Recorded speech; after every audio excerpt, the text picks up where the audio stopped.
Hello guys, welcome to my channel PK commerce study. आज के इस वीडियो में मैं बहुत ही ज़्यादा इम्पोर्टेंट क्वेश्चन लेकर आई हूँ। गाइस ने बता दूँ, ये क्वेश्चन 2017 के फाइनल एग्ज़ाम में पूछा गया क्वेश्चन है। तो ये क्वेश्चन आप लोगों के एग्ज़ाम के लिए भी बहुत ही ज़्यादा इम्पोर्टेंट हो जाता है। तो वीडियो को अंत तक केयरफुली देखें और अच्छे से समझें, ताकि आपके एग्ज़ाम में आए तो आप इसका आंसर ईजी वे पर दे सकें। तो क्वेश्चन है, व्यावसायिक वित्त का अर्थ तथा वित्त कार्य के परंपरागत एवं आधुनिक विचारधारा को समझाइए।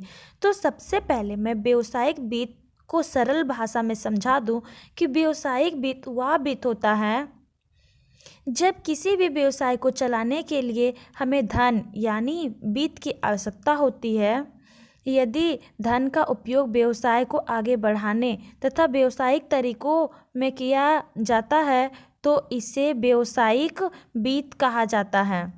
तो चलिए अब हम लोग देखते हैं इसका शाब्दिक अर्थ क्या होता है।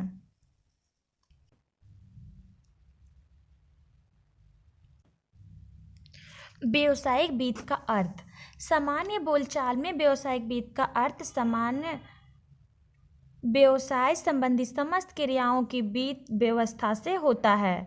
यानी व्यवसाय में होने वाले जितने भी धन के खर्च होते हैं उसकी समस्त पूर्ति की जाती है। चूँकि व्यवसाय का उद्देश्य लाभ कमाना होता है और व्यवसायिक क्रियाओं के संचालन हेतु किसी न किसी प्रकार के संगठन, एकल व्यापारी साझेदारी या कंपनी की आवश्यकता पड़ती ही है। अतः यह कहा जाता है कि व्यावसायिक वित्त का संबंध लाभ कमाने के उद्देश्य से स्थापित व संचालित किए जाने वाले संगठनों की वित्त व्यवस्था से होता है। व्यावसायिक वित्त का व्यापक अर्थ समझने के लिए व्यवसाय और वित्त दोनों का अर्थ अलग अलग समझना आवश्यक है। व्यवसाय का अर्थ उन समस्त मान्य क्रियाओं से होता है जो लाभ कमाने हेतु की जाती है, परंतु व्यवसाय का व्यापक अर्थ है वस्तुतः केवल आर्थिक क्रियाओं को ही व्यवसाय में शामिल किया जाना चाहिए। इस प्रकार किसी क्रिया को व्यावसायिक होने के लिए उसमें वस्तुओं एवं सेवाओं का लेन देन जैसे विक्रय, हस्तांतरण व विनिमय अवश्य होना चाहिए। इस प्रकार व्यवसाय में व्यापार, वाणिज्य व उद्योग को शामिल किया जाता है। FC पर के अनुसार व्यवसाय से तात्पर्य वाणिज्य व उद्योग के संपूर्ण क्षेत्र, आधारभूत उद्योगों, प्राविधिक एवं निर्माण उद्योगों तथा सहायक सेवाओं के वृहद जाल वितरित बैंकिंग, बीमा, परिवहन आदि से है, जो संपूर्ण व्यावसायिक जगत की सेवा करते हैं तथा उनमें अंतर्व्याप्त है। वित्त का तात्पर्य प्रायः मुद्रा से होता है तथा वित्त में इस बात का अध्ययन किया जाता है कि किस प्रकार एक व्यक्ति, व्यवसायिक विनियोक्ता, वित्तीय संस्थाएं तथा सरकार मुद्रा का प्रबंध का संचालन करते हैं।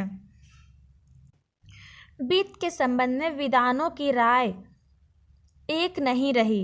विभिन्न समय पर विद्वानों के विचार अलग अलग रहे।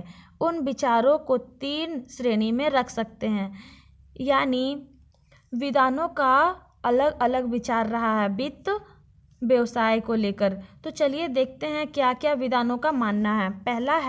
पहली श्रेणी में उन मतों को शामिल करते हैं जिनके अनुसार वित्त का तात्पर्य विपत्रों के भुगतान के लिए अनुकूलतम शर्तों पर पूंजी प्राप्त करना है। इन विचारधाराओं के अनुसार वित्त के अंतर्गत वित्तीय संस्थाओं की क्रियाओं, पूंजी प्राप्ति के लिए प्रयुक्त होने वाली विभिन्न प्रतिभूतियों आदि का अध्ययन भी शामिल होता है। दूसरा विचार है, दूसरी श्रेणी में उन विचारों को शामिल करते हैं जिनके अनुसार वित्त का अभिप्राय रोकड़ के लेन देन से होता है। इस विचारधारा के अनुसार व्यवसाय की प्रत्येक समस्या, चाहे उत्पादन से संबंधित हो या विपणन से, वित्तीय प्रबंधक को ही निपटानी पड़ती है, क्योंकि वह किसी न किसी रूप में रोकड़ से संबंधित होती है। तीसरी श्रेणी में उन विचारकों का मत शामिल है जो वित्त का अर्थ पूंजी संग्रह करने तथा उसका प्रभावी उपयोग करने संबंधी क्रियाओं से लगाते हैं। इनके अनुसार वित्तीय प्रबंधक का कार्य व्यवसायिक संस्था को केवल पूंजी सुलभ कराना ही नहीं होता, बल्कि साथ ही साथ उपलब्ध पूंजी का अनुकूलतम प्रयोग भी करना होता है। वित्त के प्रति यह दृष्टिकोण प्रबंधकीय दृष्टिकोण कहलाता है, यानी प्रबंध के नज़र से कार्य को किया जाता है। व्यवसाय व वित्त का अर्थ समझने के बाद व्यवसायिक वित्त की परिभाषा दी जा सकती है। व्यवसायिक वित्त का तात्पर्य उस प्रक्रिया से हो सकता है जो पूंजी उगाने तथा व्यवसायिक क्रियाओं में उसे प्रयुक्त करने से संबंधित होती है। तो चलिए अब हम लोग देखते हैं व्यवसायिक वित्त का क्या परिभाषा निकलता है विद्वानों के अनुसार। पहला है गुथमैन व डूगल के शब्दों में, व्यवसायिक वित्त का तात्पर्य उन कार्यों से है जो व्यवसाय में उपयोग होने वाले फंड के नियोजन, संग्रह, नियंत्रण व व्यवस्था करने से संबंध होते हैं। दूसरी परिभाषा है ऑसवर्न के अनुसार, वित्त कार्य का अभिप्राय व्यवसाय द्वारा पूंजी प्राप्त करने तथा प्रयोग करने की प्रक्रिया से है।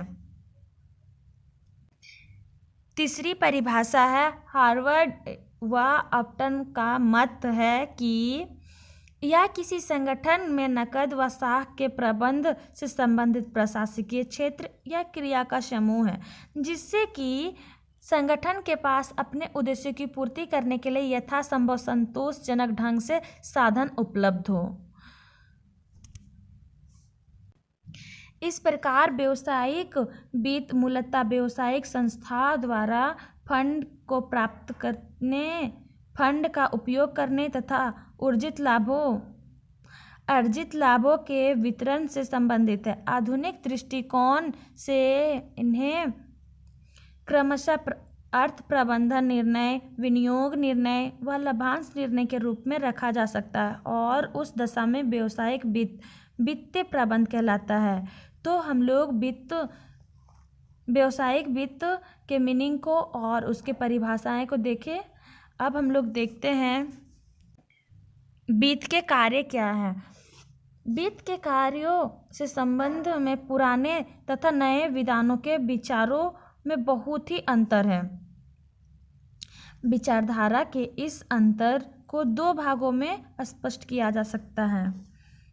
तो वित्त के कार्य दो भागों में विभाजित किया गया है। पहला है वित्त कार्य को परंपरागत विचारधारा, दूसरा वित्तीय कार्य की आधुनिक विचारधारा। यानी हम लोग देखेंगे कि पहले के ज़माने में वित्त की क्या विचारधारा थी विद्वानों का, और अब क्या है। परंपरागत विचारधारा के अनुसार वित्तीय कार्य का संबंध केवल व्यवसाय के लिए कोषों की व्यवस्था से होता है, अर्थात व्यवसाय के लिए आवश्यक पूंजी एकत्र करना ही वित्तीय अधिकारी का कार्य होता है। वित्तीय अधिकारी को यह निर्णय लेना होता है कि किन किन स्रोतों से कितना धन प्राप्त किया जाए, उसे धन प्राप्त करने का उचित समय क्या हो, किन शर्तों पर प्राप्त किया जाए आदि। वित्तीय संस्थाओं से संपर्क स्थापित करना, उनसे बातचीत करना और आवश्यक समझौता करना भी होता है। परंपरागत विचारधारा यह मानती है कि व्यवसाय के लिए पूंजी की मात्रा का अनुमान लगाना, पूंजी संरचना निर्धारित करना, पूंजी का विनियोजन व संपत्तियों के प्रबंध का कार्य वित्त कार्य में नहीं आता है, और इसलिए इन कार्यों को गैर वित्तीय अधिकारी संपन्न करता है। सोलोमन इज़रा के अनुसार परंपरागत व्याख्या के अनुसार कोषों के साधनों पर अधिक जोर दिया जाता था, जिसका संबंध विशिष्ट प्रक्रियात्मक विवरण से होता था। वित्त कार्य की परंपरागत विचारधारा, जो वर्तमान शताब्दी के मध्य तक प्रचलित रही, चिट्ठे के बाएं पक्ष में तथ्यों से ही संबंधित थी। यह कहना आवश्यक नहीं है कि इस विचारधारा के अनुसार कोषों की व्यवस्था संबंधी कार्य कुछ विवर्तन, संवर्धन, एकीकरण, पुनर्गठन आदि के समय ही आवश्यक माना जाता था। इस विचारधारा के अनुसार वित्त कार्य का संबंध कोषों के आवंटन या प्रयोग से नहीं था। दूसरे शब्दों में परंपरागत विचारधारा विनियोजक के दृष्टिकोण से। विनियोजक के दृष्टिकोण से वित्त का अध्ययन करती है। वित्त अधिकारी का कार्य केवल सही साधनों से सही समय पर सही शर्तों पर कोषों को प्राप्त करना था। वित्त के प्रति परंपरागत विचारधारा का अभ्युदय 1920 तथा 1930 के मध्य हुआ और यह 1950 तक अधिक लोकप्रिय रही। 1950 के बाद अनेक नवीन परिवर्तनों के कारण परंपरागत विचारधारा के प्रति अनेक शंकाएं उठने लगी और कई दृष्टिकोणों से इसकी आलोचना की जाने लगी। परंपरागत विचारधारा की सीमाएं इस प्रकार है। पहला है, यह एक पक्षीय विचारधारा है, केवल कोषों के अधिग्रहण व व्यवस्था पर ध्यान देती है तथा उनके प्रयोग की उपेक्षा करती है। यह कहना कि संपत्ति का प्रबंध व नियंत्रण का कार्य वित्तीय अधिकारी के कार्य क्षेत्र के बाहर है, ठीक नहीं है। दूसरा प्रकार है, इस विचारधारा की यह भी कमी है कि यह केवल सम्मिलित उपक्रम नियम की वित्त प्राप्ति की समस्याओं पर ही ध्यान देती है और केवल एकल व्यापारी साझेदारी संस्था आदि के वित्तीय समस्याओं की ओर अपेक्षाकृत कम ध्यान देती है। तीसरा प्रकार है, यह विचारधारा विशेष घटनाओं जैसे प्रवर्तन, संविलियन, एकीकरण, विस्तार, पुनर्गठन आदि के समय उत्पन्न वित्त समस्याओं पर अधिक ध्यान देती है। संस्था के दिन प्रतिदिन की वित्तीय समस्याओं पर कोई ध्यान नहीं दिया गया है और बहुत कम ध्यान दिया गया है। चौथा प्रकार है, यह विचारधारा संस्था के दीर्घकालीन वित्त प्रबंधन पर अधिक केंद्रित है। फलस्वरूप कार्यशील पूंजी के प्रबंधन संबंधी अल्पकालीन समस्याओं पर कम ध्यान दिया गया है।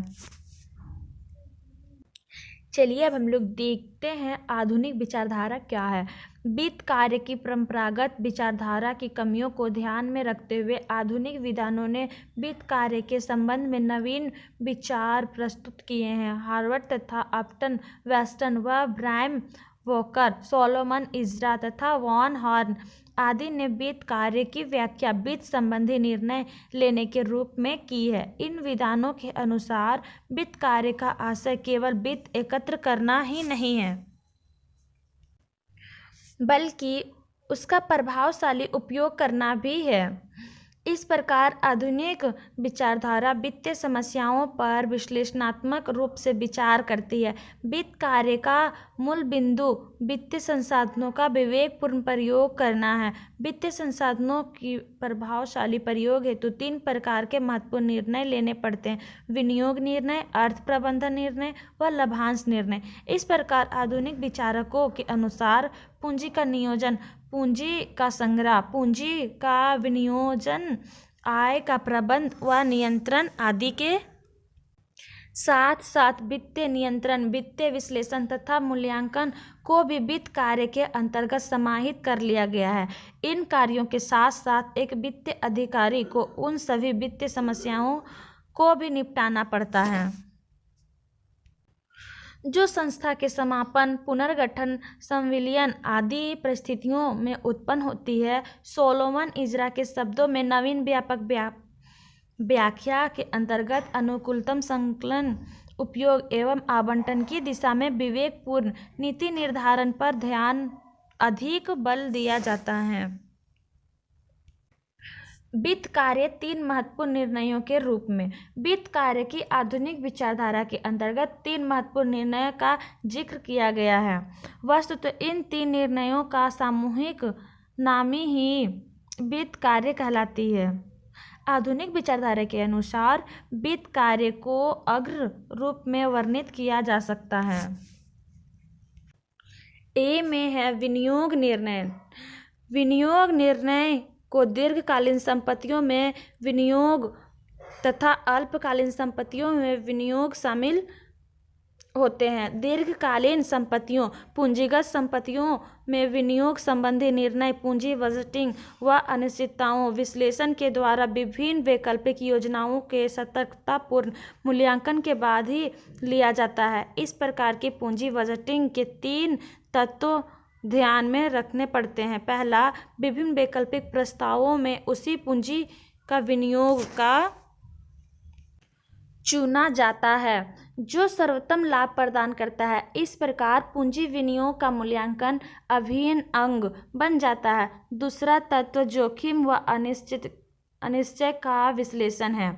चूंकि पूंजी विनियोग से प्राप्त होने वाला लाभ भविष्य से संबंधित होता है, इसलिए उसमें अनिश्चितता बनी रहती है। तीसरे, पूंजी विनियोग का मूल्यांकन सदैव एक प्रमाप लाभ मापदंड के आधार पर ही किया जा सकता है। इसे पूंजी की लागत के बराबर मान लिया जाता है। बी में है अर्थ प्रबंधन निर्णय, फाइनेंसिंग डिसीजन। वित्तीय प्रबंधन का दूसरा महत्वपूर्ण कार्य अर्थ प्रबंधन निर्णय। अर्थ प्रबंधन निर्णय का संबंध पूंजी संरचना से होता है। विनियोग के अर्थ प्रबंधन हेतु कोषों के विभिन्न स्रोतों से प्राप्त किया जा सकता है। कोष के प्रत्येक स्रोत में भिन्न भिन्न समस्याएं निहित रहती है। वित्तीय प्रबंधक का यह दायित्व होता है कि वह दीर्घकालीन और अल्पकालीन कोषों के बीच एक उचित संतुलन बनाए रखे।